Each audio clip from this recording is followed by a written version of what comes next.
At least once a day we get that snack craving. But does it always have to be chips, chocolate, or sweet bread?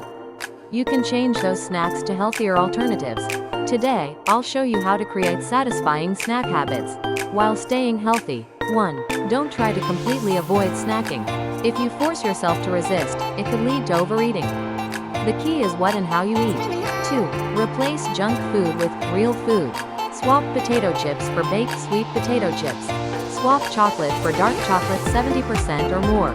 Swap gummy candy for frozen blueberries. Swap crackers for whole wheat Rice Crisps. Swap hard candy for unsweetened nuts or dried fruit in moderation. 3. Instead of soda, try these drinks. Sparkling water lemon juice, unsweetened kombucha, cold barley tea or corn silk tea, iced Greek yogurt smoothie. 4. Satisfy your sweet tooth with natural sweeteners. Use a teaspoon of honey or maple syrup. Enjoy the natural sweetness of bananas, dates, or sweet potatoes.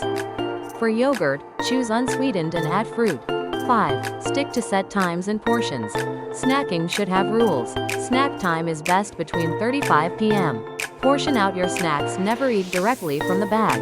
If you're just bored, drink a glass of water first. 6. Think about why you're hungry. Hungry? Healthy snack is fine. Bored? Try a walk, stretching, or a hobby. Stressed? Try meditation or listening to music. Summary: key points for healthy snacking. Choose whole foods instead of refined sugar and fats. Use fruits, nuts, baked snacks, and unsweetened drinks. Focus on changing, rather than denying, your snacks. Snacking isn't bad. If you make smarter choices, it can even be your health's best friend. If this video was helpful, don't forget to like, subscribe, and turn on notifications.